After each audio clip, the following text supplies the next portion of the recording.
Nitwa Kanangwa Tasiyana. Bakuvuye iki? Bambuye uburwayi bujyanye no kumbaga ikibyimba mu nda. Wari ukimaranye igihe kingana iki?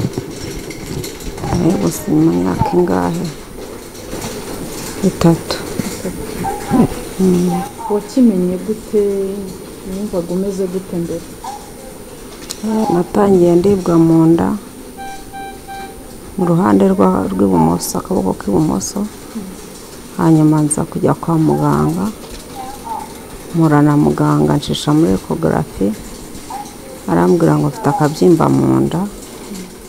Ariko kubera ko nyine yabonaga ngeze mu zabukuru, arambwira ngo gashobora kutarengaho, ngo ngende nyine njya muri control, nibabona karakuze bazakabaga. Ambwira ko nta wundi muti, iyo bikuze babibaga. Naratangiye ndivuza, nza kumva ku makuru ko hano hazaza abaterankunga baturutse hanze.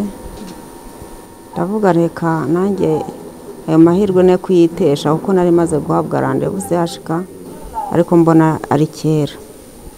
Nza hano rero mpageze mbona baranyakiriye, baramvura, banyitaho rwose nta kibazo kindi cyabaye. Numva ameze neza nyine, ndetse ko ubuguma rutarakira nyine urabyumva, nabazwe ejo. Ariko mu bundi buzima ndaho nyine n'intege nke zo kubabara uruguma bitarashira, ariko muganga yambwiye yuko nshobora no kuza gutaha. Rero umva ndashima Imana cyane, ahubwo nawe urumva kugira ngo uze wumvise itangazo hagere bakwakire banakuvure, rwose ngewe navuga ngo ni Imana, kuko ni nanjye bakiriye mbere. Nitwa Dr Deborah Abimana, ndi umuyobozi mukuru w'ibitaro by'i Nyarugenge. Icyo biri kudufasha ni uko mu nshingano dufite nk'ibitaro by'i Nyarugenge ni ugutanga ibikorwa by'ubuvuzi. Twebwe rero ubu ngubu twagiye mu nshingano nyazo, gufasha abanyarwanda bafite ibibazo, cyane cyane ibikeneye inzobere. Dusanzwe tubizi yuko abantu bafite ikibazo bashobora no kwivuza, hari abaje bakurikiye izo nzobere, ariko icyo byatweretse nk'ishusho ni uko dukeneye gukomeza gukorana n'aba bantu kugira ngo dukomeze twongere umubare w'abavurwa n'inzobere. Ku munsi haba hateganijwe yuko abari buhabwe ubuvuzi bujyanye no kubagwa ari hagati ya 5 na 6, ndetse bakareba n'abagomba kuvurwa 15. Ariko umubare w'abashaka kuvurwa ni mwinshi cyane, umaze kurenga hejuru y'1,000. Niyo mpamvu kuri ubu ngubu abo twari twarafashe twarekeye aho kugira ngo abasigaye tuzabafate mu cyiciro kizakurikiraho.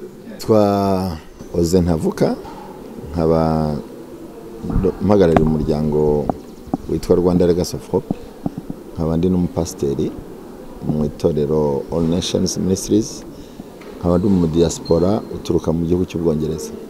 Ubu rero turi hano mu bitaro bya Nyarugenge, nibwo bwa mbere tuje mu bitaro bya Nyarugenge. Ubu barimo barabaga abadamu bafite ibibyimba byo mu nda. Batanze itangazo, haje abarwayi benshi, kandi dufite umuganga umwe, ubundi twagomba kuzana 2.